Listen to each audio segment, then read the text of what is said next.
기공을 할까 생각 중이었어요. 사부님을 만난 건 행운이었습니다. 어떻게 제거하는지 몰랐습니다. 당시엔 기공 문파가 많았습니다. 그때 대학에 기공 동호회가 있었어요. 내가 찾던 게 바로 이거구나 생각했습니다.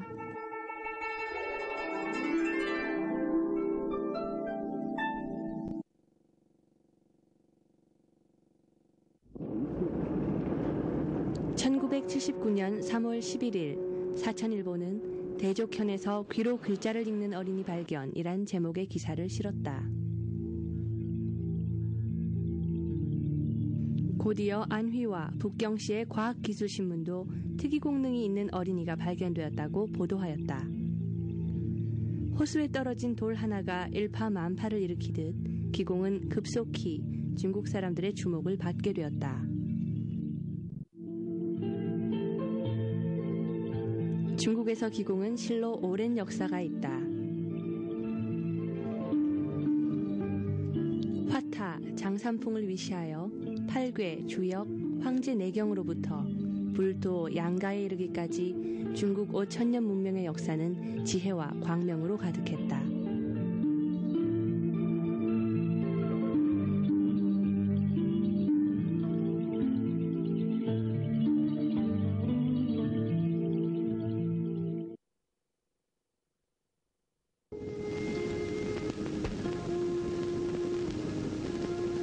이렇듯 고대로부터 이어져 내려온 찬란한 문화의 빛은 근대에 이르러서 퇴색을 거듭하여 왔다. 일찍이 천하를 호령할 듯 강대하였던 중국은 외세의 힘에 차례로 굴복하는 비운을 맛보아야 했다. 이런 연고로 중국인들은 서양의 기술 문명을 받아들이는 것이야말로 나라를 부강하게 하는 근본이라고 여기기 시작했고, 서양의 실증 과학이 가져다주는 가시적 발전에 매료되어 자신의 위대한 고대 문화의 정수를 점차 잃어갔다. 특히 10년간의 문화 대혁명 중에는 중국의 우수한 전통 문화가 낡고 미신적인 것으로 통렬히 비판받았으며 많은 문화유산의 맥이 단절되었고 심지어는 완전히 소실되기도 하였다.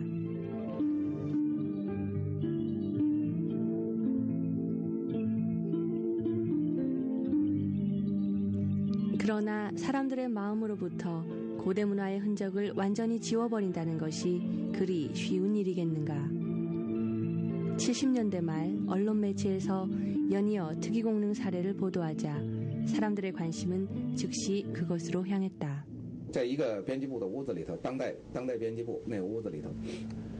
제가 기억하기론 당시 편집부 사무실엔 한 7, 8명 정도가 있었습니다. 저명한 작가 정의는 그가 친히 본 특이공능 현상에 대해 이야기한다.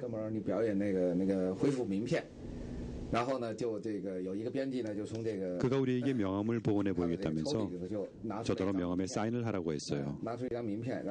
그래서 전 이 펜으로 그 위에다가 제 이름을 썼습니다. 저는 그가 하라는 대로 그 명함을 입에 넣고 잘근잘근 씹어서 아예 종이풀로 만들어 버렸습니다. 일부는 목구멍 속으로 넘어가기 같이 했어요. 근데 그가 제 입에서 그걸 도로 꺼내더니 그걸 손에 넣고 이렇게 말입니다. 둥그렇게 뭉쳐서 이렇게 굴리는데 갑자기 팍 하면서 두 손 사이에서 명함이 튀어나오지 뭡니까? 살펴보니 제가 사인한 글자가 그 위에 그대로 있더라고요. 정말 고난도의 기술이죠. 저야 뭐 믿을 수 있는 사람이고 그들과 절대 한패는 아닙니다. 제가 그걸 입에 놓고 완전히 못쓰게 종이풀로 만들어버렸어요. 근데 나중엔 그게 완전히 원래 모습으로 복원이 되었고 제 사인까지 그 위에 있더라고요. 저로선 도저히 해석할 방법이 없더군요. 유물론적 세계관으론 해석할 방법이 없는 특이공능 현상이 출현하자 막스 레닌주의와 무신론을 신봉하던 중국 공산당의 고위층은 긴장하였다. 특이공능 어린이가 발견되었다는 보도가 나간 지 채 2개월도 안 된 1979년 5월 5일과 18일, 인민일보는 이에 대해 비판적인 논조의 글을 실었다. 신문이 폭로 비판 기사를 잇따라 게재함과 동시에 중앙부처는 귀로 글자를 알아맞추는 현상을 선전하는 것은 과학에 위배되며 봉건적인 미신을 부활시키는 일이라는 공식 입장을 밝혔다. 곧이어 사천일보는 자기의 잘못을 인정하면서 자기 비판을 하였고 당시 사천성의 당서기도 비판을 받았다. 그러나 첸쉐선을 위시한 일부 과학자들은 이러한 현상에 대한 연구를 지지하였으며 학문적 각도에서 인체과학이란 새로운 개념을 도출하였다.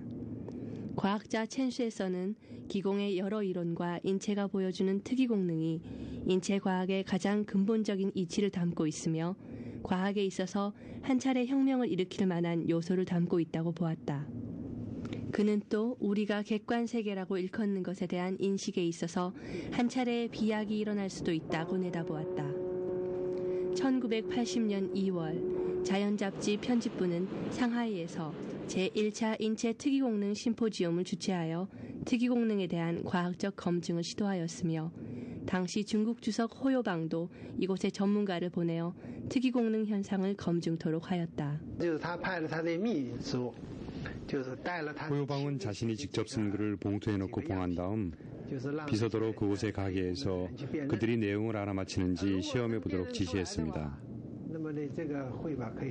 그는 만약 그곳 사람들이 글 내용을 알아맞힌다면 회의의 진행을 허락하고 만약 알아맞히지 못하고 봉한 것을 열기라도 한다면 그 회의를 취소시키라고 중앙에 지시했었죠.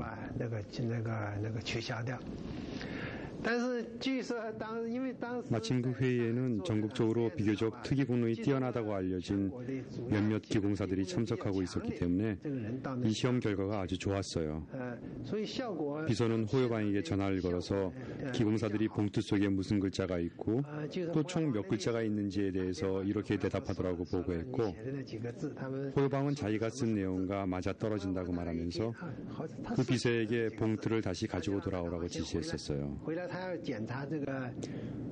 봉투에 봉해진 상태를 검사하려고 한 건데 정말 자신이 봉했던 상태 그대로였거든요. 그들이 봉투를 열지 않고 그 안에 글자를 알아맞힌 겁니다.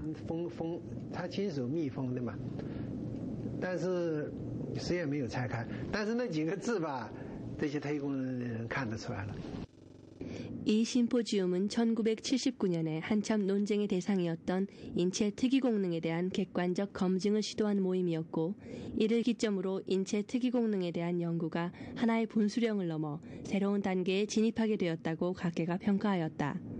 그러나 이런 과학적 실험 결과에도 아랑곳 않고 비판을 계속하는 사람들도 있었다. 그들은 이것이 과학적인 것인가 아니면 과학에 위배되는 것인가, 유물론적 마르크스주의 세계관에 부합되는 것인가 아니면 그와 대립되는 유심론적 세계관에 기초한 것인가 하는 철학적 논리를 내세우며 비판을 거듭하였다. 당시는 10년간에 걸친 문화 대혁명이 막 끝난 때였고 과연 실천은 진리를 경험하는 유일한 표준일까 하는 문제에 대해 전국적으로 열띤 논쟁이 진행되는 등 사회 각처는 새로운 분위기로 술렁이고 있었다. 사람들은 10년 동안 극좌 사상의 독해를 맛볼 대로 맛본 터라 위에서 말하는 모든 것을 비판 없이 당연한 것으로 받아들이는 태도에서 벗어나 스스로 따지고 판단하기 시작하였으며 비교적 객관적이고 실제적인 태도로 기공과 특이공능 현상을 대하게 되었다. 과거엔 모두들 특이공능 같은 걸 미신으로 여겼어요. 왜냐하면 실제로 그걸 보고 체험한 적이 없었기 때문이죠. 근데 기공 열기가 불어닥치자 사람들은 기공이 정말로 특이한 작용을 일으키고 기공을 연마하면 몸이 아주 편안해지고 가벼워지면서 병이 치유되는 것을 몸소 체험하게 되었죠. 병원에 가서 검사를 해본 사람들은 몸의 여러 가지 의학적 수치가 실제로 변화된 것을 확인할 수 있었거든요. 사람들은 이제 믿지 않을래야 믿지 않을 수가 없게 된 겁니다.